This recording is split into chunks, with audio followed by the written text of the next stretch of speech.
Hola, ¿qué tal? Muy buenas noches. Mi nombre es Jaime Chincha y en el Perú de hoy nada está dicho. Hoy se produjo la primera conferencia de prensa bajo la gestión de la señora Mirta Vázquez como presidenta del Consejo de Ministros. Se han hecho importantes anuncios que vamos a destacar, resumir, compilar para compartirlos con ustedes. Habló de algo que es fundamental, es casi un imperativo, ¿no? Que la señora Vázquez tiene que sostener reuniones con las diferentes bancadas para explicarles cuál va a ser la política general del gobierno de aquí en adelante. Recordemos que el presidente Pedro Castillo habla de una nueva etapa en su gobierno con la designación de Mirta Vázquez. Esto fue lo que dijo y anunció además una reunión con la señora Mari Carmen Alba, presidenta del Congreso. Nos parece que sí se regula independientemente de otros mecanismos que representan, digamos, el balance de poderes. Lo que vamos a generar probablemente es un desbalance que atenta seriamente con el Estado de Derecho. Dentro del Consejo se ha evaluado algunas posibilidades de hacer mejores propuestas. Esperamos que lo que sea aprobado en la Comisión de Constitución espere un poco hasta mirar estas mejores propuestas que pueden haber antes de proceder a una aprobación que a lo mejor podría llevarnos pues a una situación de inconstitucionalidad. Esto tiene que ver con la propuesta del Congreso, la norma aprobada en el Congreso para regular, ponerle candados a la cuestión de confianza, para que así nomás no se planteen cuestiones de confianza. Y lo que habla al final es importante, ¿no? Señala que puede haber una situación inconstitucional. Esto significa tocar las puertas del Tribunal Constitucional. Ha hablado también sobre el reemplazo del señor Fidel Pintado, presidente ejecutivo de Devida, que están buscando a su reemplazo, que todavía no lo tienen. Sobre esto vamos a hablar en unos instantes nada más con la procuradora antidroga Sonia Medina Calvo. Pero la presidenta del Consejo de Ministros se refirió al ministro del Interior, Barranzuela, justamente quien provocó, entre otras cosas, la dimisión del señor Pintado. Todos los ministros, incluyendo mi persona, estamos en constante evaluación y creo que no debemos desmerecer ninguna preocupación. Eso va a ser considerado para la evaluación que hacemos justamente en el desempeño de cada uno de los sectores. Lo que corresponde hacer es proceder a verificar esos cuestionamientos. Entiendo que vienen, hay una serie de datos que evidencian que tendría algunos temas de sanción al interior de la Policía Nacional, etcétera. Nosotros lo que estamos haciendo es pedirle los descargos correspondientes. Bueno, ahí entonces lo que nos dice la premier Mirta Vázquez es que se están buscando datos, se está acopiando información sobre el ministro del Interior, pero que aún no se toma una decisión. Habló también en la misma conferencia de prensa el ministro de Salud, Hernando Ceballos, e hizo anuncios sobre las universidades, el regreso a las clases de los estudiantes universitarios y sobre el toque de queda. Es más corto. Esto lo vamos a conversar mañana en una reunión en el Ministerio de Salud en la mañana con los rectores de las distintas universidades, ¿no? Las universidades que cumplan este protocolo y consideren que tienen condiciones para reiniciar las clases de manera paulatina, por supuesto, pues van a tener el visto bueno que la restricción de inamovilidad empezaría a partir de las 2 horas hasta las 4 horas en lugar del horario de 1 que se había establecido antes. Más cortito será, de 2 a 4 de la mañana, nada más, 2 horitas, el toque de queda por las noches, se va acortando. El ministro de Defensa, Walter Ayala, habló de alertas sísmicas, ¿no? Cuando se produce un sismo en otros países suena una alerta. Eso ya se está implementando en el Perú, se instala en estos días. Se calcula que a fin de año tendrían que haber 114 alertas, estos sistemas a nivel nacional? Que vamos a instalar la primera sirena de alerta sísmica en Lince, específicamente, ¿no?, en el Parque Pedro Ruiz Gallo, la cual nos va a dar la oportunidad de salvar muchas vidas. El sismo puede suceder, por ejemplo, en el Callao, y nos va a dar como 8 segundos hasta 25 segundos para poder evacuar. Tenemos planeado en este año y en el que viene, más o menos, instalar 114 sirenas antisísmicas en todos los departamentos del Perú. Muy bien, eso en cuanto a la conferencia del gobierno. Hoy, primera conferencia de prensa de la señora Mirta Vázquez como presidenta del Consejo de Ministros. Vamos a conversar a continuación, como lo anunciamos al comenzar el programa, con la procuradora antidrogas Sonia Medina, a propósito de la situación ocurrida en Devida, de la lucha contra las drogas, que es algo que la doctora Medina lidera desde hace varios largos años. ¿Cómo está, doctora Medina? Buenas noches, bienvenida al programa. Buenas noches, Jaime. Gracias por la invitación. No, gracias a usted por esta entrevista. Primero, ¿qué sensación le deja en el contexto de la lucha contra las drogas la erradicación de la hoja de coca en el país, la salida abrupta del señor Pintado de Devida? Bueno, sin perjuicio que voy a contestar su pregunta, pero yo creo que esto, si me permite, tener que desarrollar realmente cuál es la verdadera problemática, ¿no?, que vive el país con respecto al narcotráfico y que involucra el narcotráfico definitivamente, ¿no?, la materia prima que significa ser la hoja de coca o las plantaciones de coca.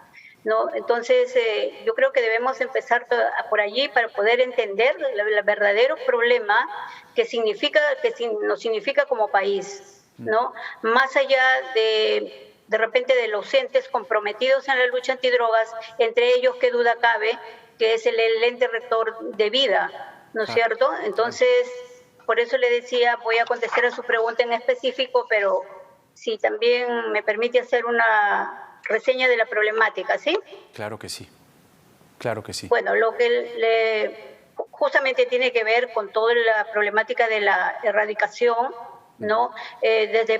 Como bien sabemos, la problemática del narcotráfico, como país, venimos arrastrando muchas décadas. Y en todas esas décadas siempre han habido políticas públicas, ¿no?, para tener que afrontar el problema y que estas políticas públicas se cumplan. Pero lejos de cumplirse, a veces tenemos ciertas situaciones que, como entes que no funcionan o entes que no se vinculan, entes que no articulan, entonces allí la lucha se quiebra un poco. Por ejemplo, ¿no?, por la siembra compulsiva que tenemos en este momento de plantaciones de coca, ¿no? Tanto en toda la Amazonía, estamos perdiendo más o menos entre 125 a 250.000 hectáreas de bosques tropicales. Y eso nos significa a nosotros una deforestación terrible, a gran escala. Entonces, más allá de que con la plantación de las hojas de coca, que es lo que debe de preocupar, yo creo, a todas las autoridades, ¿no?, porque esas plantaciones significan, ¿no?, prácticamente detrás de las plantaciones, los cultivos ilícitos van a parar a actividades ilícitas o criminales como es el narcotráfico. Claro. ¿Qué quiero decir con esto? La elaboración de la droga, ¿no? Entonces, al elaborarse la droga y tener un producto final, que después obviamente se comercializa, pero el efecto principal, ¿no?, es el uso indiscriminado de los agroquímicos, por ejemplo, para la elaboración de la droga, son extremadamente tóxicos. ¿Y qué está causando con eso? La muerte de la biodiversidad, ¿no?, como el ecosistema. Claro. Entonces, los miles de hectáreas de plantaciones de hoja de coca es la que tenemos que erradicar. Ahora, siempre lo he dicho de forma pública y privada, el hectariaje de coca que hay en el país realmente es criminal. 55.000 hectáreas puede ser. Claro, claro, si no es más en este momento. En este porque momento estamos hablando... Esa cifra es del 2019, 55.000 hectáreas de hoja de coca. Entonces yo le decía, entiendo, y vamos a ir desarrollando además la problemática de la hoja de coca, pero para ir al punto y poder desarrollar el temario, es cuán peligroso se torna esto con la salida del señor Pintado, porque el señor Pintado dice en el último párrafo de la carta que le dice además a la señora Mirta Vázquez que con todo respeto, ¿no?, él piensa que el ministro Barranzuela va en contra de esa política de erradicación. Y es verdad, en declaraciones recientes el señor Barranzuela dice que la erradicación o la hoja de coca no es necesariamente un problema de erradicación per se, sino un problema social, ¿no? Entonces ahí puede complejizarse la visión de lo que significa erradicar hectáreas que usted bien describe. Hay afectación a la biodiversidad, químicos altamente tóxicos para la gente, para la naturaleza. Pero le preguntaba puntualmente, ¿cuál es el peligro que se cierne sobre esta lucha con lo que ha pasado en Devida? Bueno, yo creo que más allá de las personas, en verdad, yo no conozco al señor presidente de Devida que acaba de dimitir. No lo conocí. Las políticas que desarrolla Devida tiene ejes estratégicos, como bien sabemos. Entonces, más allá de la institución, yo creo que las personas son las responsables, ¿no?, de que esos ejes estratégicos, ¿no?, o la existencia de esas entidades se cumplan, ¿no? Yo no estoy, por si acaso no tergiversen mis palabras al decir que el señor no las ha cumplido.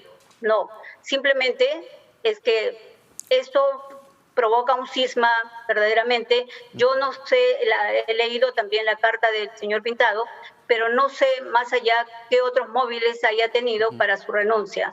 No sé si verdaderamente hubo una conversación con el ministro o no la hubo, no lo sé.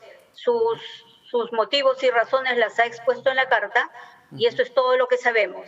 Yo solamente puedo afirmar de lo que conozco de la lucha antidrogas.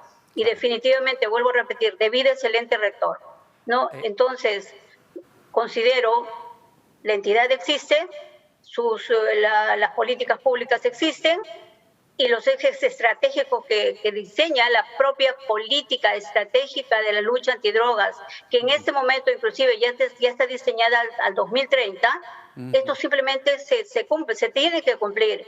Y hay algo muy básico, Jaime, que las políticas en el Perú tienen que cumplirse, tiene que haber un cumplimiento de la ley, así tan fácil como eso. Pero si no hacemos ese cumplimiento, definitivamente siempre estaremos, ¿no?, tratando ese problema eternamente. Y ya le dije al inicio por dónde deberíamos de empezar. La erradicación se tiene que hacer sí o sí, porque el no hacerlo estaríamos dañando, ¿no?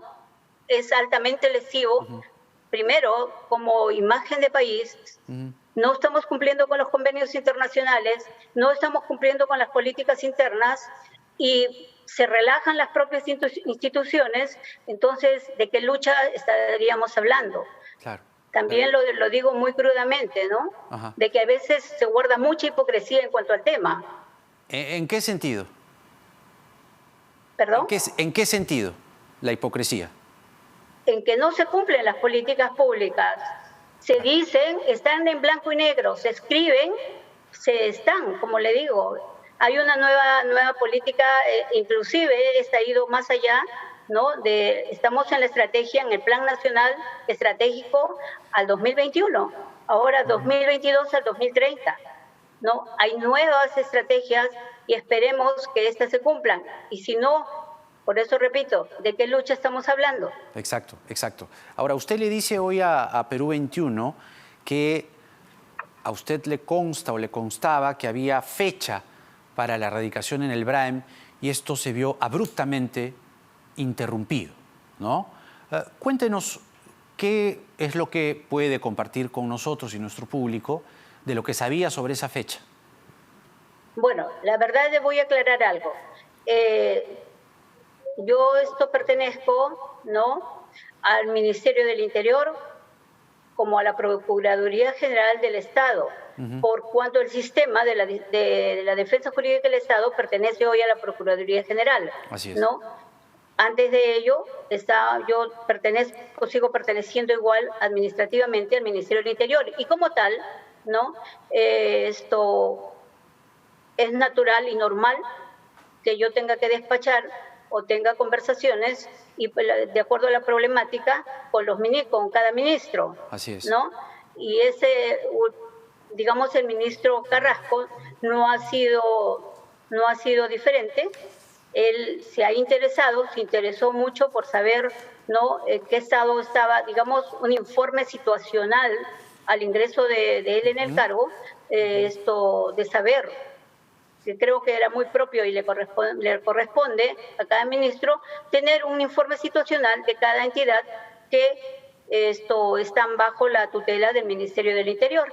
Es así como se desarrolla una reunión con el ministro, claro. Hablamos de toda la problemática. Él ha sido un fiscal y él conoce perfectamente también la problemática del narcotráfico. Entonces hablábamos un lenguaje muy igual, ¿no? Entonces allí se comentó porque fue mi inquietud también de decirle esto sobre la erradicación, ¿no?, en el BRAEM, porque si bien es cierto, se da la erradicación por el lado del BRAEM, del Alto Guayaga, ¿no?, sin embargo, al BRAEM todavía no se ha ingresado y ahí está realmente infestado con las plantaciones de hoja de coca.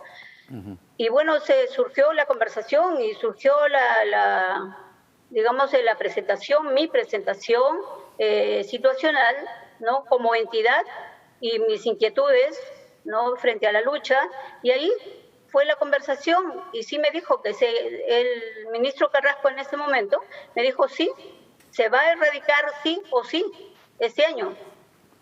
Entonces por eso es que yo le digo, lo afirmo, que la preocupación de él fue esa, porque no olvidemos que el Ministerio del Interior también es el ente rector contra el crimen organizado. Exacto. Y el narcotráfico, como el lavado de activos o el crimen común, ¿no?, tiene que ver con el narcotráfico definitivamente. Unas se vinculan con otras. Son prácticamente, para el narcotráfico, la delincuencia común es un delito conexo. Exacto. Si se quiere verlo así, ¿no? Ahora, hay un detalle interesante que usted menciona también hoy, y es que dice usted que en el BRAEM no se había erradicado la hoja de coca hasta ahora, lo cual es también un pasivo, ¿no?, que hay que mirar en el sentido de por qué, ¿no?, preguntándose uno en voz alta, por qué se ha demorado tanto en erradicar.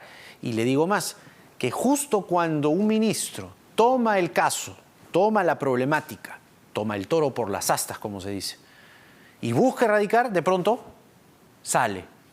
Y sale además reemplazado por un ministro, con todo respeto, ¿no?, pero un ministro que más bien tiene asuntos, tareas legales. No le estoy pidiendo que usted tenga una opinión sobre eso, simplemente estoy haciendo el contexto ante el público. Y que además no necesariamente por algunos antecedentes que tiene, su preocupación o su prioridad estaría basada en erradicar. Entonces, ¿qué está pasando? ¿Qué está pasando en la erradicación en el BRAEM? En la puerta del horno se quemó el pan. Justo cuando se estaba por erradicar en el BRAEM o comenzar la erradicación, pasa esto. ¿Cuál es el peligro? El peligro definitivamente lo tenemos a la vista, ¿no? De que habrá más producción de hoja de coca y obviamente esos cultivos ilícitos, ¿no?, porque hay mediciones, muchas variables que están indicadas de año en año, de que el 90% de los cultivos ilícitos de hoja de coca se van para el narcotráfico. Entonces, creo que ahí está la respuesta. Nos debe de preocupar definitivamente, ¿no?, tener que proceder con la erradicación, y qué duda cabe en los territorios donde hay una infestación de los cocales. Claro. ¿Cuántas hectáreas de hoja de coca se han erradicado? Ese es un dato también importante que va acompañado a si hay realmente un mercado para el derivado de la hoja de coca, que es lo que se ha estado pregonando en estos días, ¿no? Sí, claro. Sí, la erradicación ahorita ha sido mínima. También ha tenido por la razón, ¿no?, que se expone en este momento, y creo que para todo el país, ¿no?, ha sido también la pandemia, ¿no?, y muchos otros factores que han acompañado a esta situación de que no ha habido una erradicación proporcional a la que siempre se diseña cada año. Entonces, eso creo que también, más la siembra compulsiva que hay en este momento de plantaciones de coca, pues nos están llevando a esta problemática que se hace mucho más crítica, ¿verdad? ¿Usted diría que la lucha contra el narcotráfico la vamos perdiendo por goleada? No diría por goleada, Pero simplemente de que, en verdad, siempre también mi posición, ¿no?, porque tengo, como usted lo dijo al inicio, tengo muchos años en el cargo, ¿no? Entonces siempre vengo percibiendo que el enemigo, en este caso el narcotráfico, que es un enemigo planetario, que no solamente es, pues, el Perú, sino que el Perú lo genera, como lo genera Bolivia, como lo genera Colombia, ¿no? Ese triunvirato está muy mal visto, inclusive en el mundo, pero el enemigo avanza, y lo que tenemos que hacer nosotros es luchar contra ello para que no avance, ¿no? Y tenemos fases como avanzar, como detener al enemigo. Entonces creo que la respuesta está dada. ¿Usted le preocupa no tanto los cambios, sino lo que está detrás o el fondo de la cuestión? Usted, lo tengo que reafirmar porque años, décadas, usted ha tenido un trabajo frontal en la lucha contra las drogas. ¿Cree que estamos pasando por un momento peligroso, un momento terrible, un momento en el que el señor Rubén Vargas dice que hay una estrategia de demolición, no solo contra Devidan, sino también contra la lucha al narcotráfico? ¿Piensa lo mismo?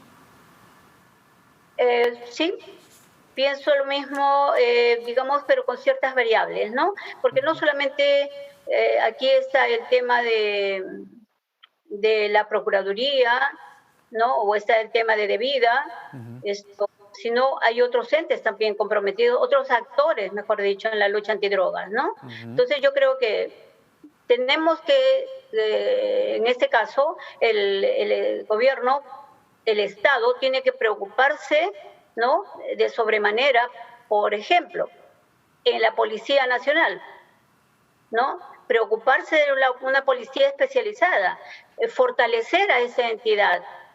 Los golpes que se dan, ¿no?, por el narcotráfico, que se puede intervenir y tener de 10 kilos a 1 tonelada muy fácilmente, hoy por hoy, ¿no? Entonces, esos golpes son los que da la Policía Nacional. Entonces, ¿qué pedimos para ellos? Que se fortalezca logísticamente, que se fortalezca en capacidades, ¿no?, a las entidades. Detrás de la policía, por supuesto, el Ministerio Público, ¿no? Entonces, del Ministerio Público pasamos al Poder Judicial. Entonces, que haya también procesos, ¿qué le digo? Procesos justos, en todo caso, ¿no? Porque no porque tengamos una flagrancia ante el delito, simplemente nos veamos obligados a primero a denunciar, a procesar y después a juzgar y a sentenciar. Hay que ver el fondo del problema. Claro. Evidentemente buscamos, ¿no?, desde la Procuraduría, que es la que ejerce los derechos, defiende los derechos e intereses del Estado peruano como agraviado que es en este delito tan fatal, ¿no? Entonces, más allá de nosotros de buscar una reparación civil, buscamos que haya las sentencias condenatorias, porque si no, tampoco no tenemos reparaciones o no tenemos indemnizaciones como Estado, ¿no? El que verdaderamente ha sido vulnerado. Claro. Entonces, hay una serie de cosas, de entes que tenemos que vigilar y tenemos que fortalecer. ¿Usted cree que en Devida se han cometido actos de corrupción? No, no lo sé. No podría yo afirmar ni negar nada porque no conozco ese tema. ¿Cuál debería ser el perfil del nuevo presidente ejecutivo de Devida a la luz de la última declaración esta tarde de la premier Mirta Vázquez, diciendo que están buscando a una persona idónea para este cargo? Bueno, creo que también ha sido parte de una pregunta que me hicieron en una entrevista anterior. Lo dije de que la persona, por eso es que yo tengo una percepción, tengo un convencimiento total, que son las personas las que tienen las acciones, ¿no? Y causan los efectos. Claro, claro. Entonces, la persona esta tiene que tener los perfiles necesarios, más que necesarios, como por ejemplo una conducta intachable, lo dije, ¿no? Esto que sepa de gestión pública, porque los entes y rectores se manejan presupuestos, ¿no? Que conozcan la verdadera realidad de lo que vive el país, lo que vive el Perú como país y como imagen, y esta está bastante venida menos a nivel del exterior. Entonces, a nosotros nos identifican por ser narcotraficantes. Eso creo que no gusta a nadie, ¿verdad? No. Entonces, si nosotros queremos, y como que estamos haciendo una lucha frontal en lo que nuestros esfuerzos nos dan, bueno, pues busquemos también a una persona totalmente idónea, como para que haya efectos en cada entidad, ¿no? Ya trátese de Devida o de cualquier otra entidad. Exacto, exacto. Es algo que se está además deseando mucho últimamente. Doctora Medina, muchas gracias por esta entrevista, por su enfoque, y ha sido muy importante escucharla en un momento, la verdad, por lo menos así lo pensamos acá, muy difícil, muy complejo, muy cuesta arriba en la lucha contra el narcotráfico. Que tenga buenas noches. Buenas noches, Jaime. Nuevamente gracias por la invitación. Hasta luego. Muchas gracias. Tremendo, ¿no? Tremendo además que se haya producido así la salida del presidente de Devida, el señor Fidel Pintado, cuando no había una investigación ni siquiera preliminar de Contraloría, de cualquier oficina de control. Y el señor Barranzuela, ministro del Interior, comienza a decir que hay corrupción, pero no muestra evidencia, ¿no? Y que además no se gasta el dinero y todo lo demás. Ha provocado el señor Barranzuela la salida del jefe de Devida. Ojalá la señora Mirta Vázquez, así lo esperamos, encuentre a una persona que la situación demanda, porque no estamos para juegos, ¿no? Por ahí el señor Cerrón en el Twitter dice hoja de coca en vez de hoja de ruta, ¿no? Cuidado. Y hay vínculos, pues, ¿no? Y hay informaciones, hay anotaciones de proximidades con algunos productores de hoja de coca. Entonces, cuidado con darle al final, ¿no?, herramientas, más herramientas de las que ya tiene al narcotráfico. Vamos a ir a la pausa y regresamos para conversar con la congresista de Juntos por el Perú, Isabel Cortés. En la campaña se le conoció mucho como Chabelita. Ella ha presentado a nombre del Grupo Parlamentario Juntos por el Perú una propuesta que está resultando hoy por hoy controversial, ¿no?, que se habla sobre la cuestión de confianza y la vacancia presidencial, y prácticamente que los dos poderes del Estado se desactiven de una. Venimos con eso. Luego conversamos con el magistrado Eloy Espinosa Saldaña. Hay varias cosas allí que desarrollar, porque nada está dicho.